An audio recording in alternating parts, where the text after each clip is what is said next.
मेरे पिता, Bambi aunty, दिन 11, अध्याय 10। भोजन। जब गुरुजी से पूछा गया कि जब वे ध्यान करते थे तो उनका आहार कैसा होना चाहिए, तो उन्होंने कहा कि भोजन हल्का, सादा और बहुत अधिक मात्रा में नहीं होना चाहिए। फिर उन्होंने मुझे हर दिन दोपहर के भोजन में मूंग दाल और 2 रोटी और दही खाने को कहा। मांसाहारी भोजन की तुलना में यह बहुत ही साधारण आहार था। इसलिए मैंने पूछा कि क्या इसमें अचार भी शामिल किया जा सकता है, जिस पर उन्होंने सहमति जताई।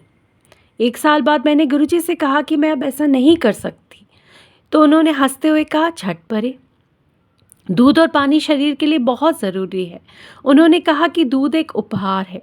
गुरुजी को पंजाब का दूध और पानी बहुत पसंद था। वास्तव में कई मौक़ों पर उन्होंने हमें बताया था कि दिल्ली का पानी और दूध स्वास्थ्य के लिए हानिकारक है। जब गुरुजी महाराज पहली बार दिल्ली आए और ग्रेटर कैलाश के एक ब्लॉक में संगत की, तो वे सप्ताह में 4 दिन सोमवार से गुरुवार तक तरल आहार पर रहते थे। उन्होंने बताया था कि वे अभी ऐसा इसलिए कर रहे हैं ताकि उनकी संगत के किसी भी सदस्य को कभी भी उपवास करने की आवश्यकता ना पड़े।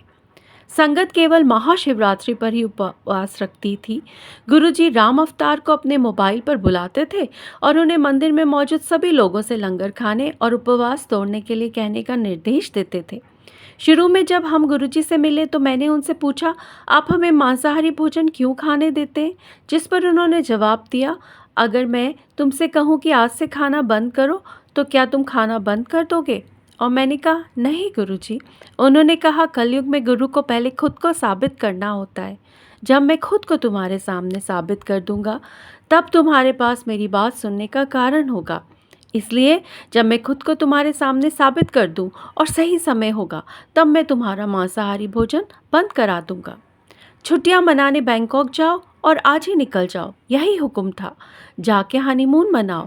इस समय हमारी शादी को 20 साल हो चुके थे। सती ने कहा कि हम नहीं जा सकते क्योंकि उसके पासपोर्ट में अब कोई खाली पन्ना नहीं है। गुरुजी ने उससे कहा कि एक पन्ना खाली है, और वास्तव में सिर्फ एक ही पन्ना खाली था। हुक्म दोपहर 2:30 बजे आया और हमने उसी रात 9 बजे की उड़ान भरी।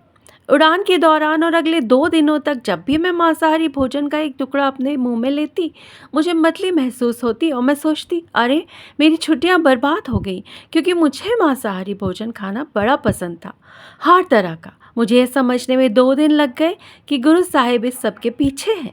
इसलिए तीसरे दिन मैंने बहुत प्रार्थना की, गुरु महाराज, अगर आप चाहते हैं कि मैं मांसाहारी भोजन खाना बंद कर दूं, तो मैं दिल्ली वापस जाने के बाद ऐसा करूंगी, लेकिन कृपया मुझे यहाँ इसका आनंद लेने दें।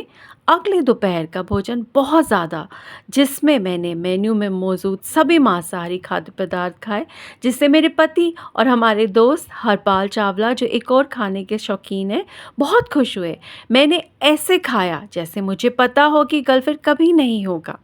एक बार जब हम दिल्ली पहुँचे तो मेरे शरीर ने कोई भी मांसाहारी भोजन स्वीकार नहीं किया और मुझे पूरे शरीर पर चकत्ते हो गए और पेट खराब हो गया। लालच अच्छा नहीं है। मेरा मार्ग गुरुजी ने प्रशस्त किया है। जय गुरुजी संगत जी।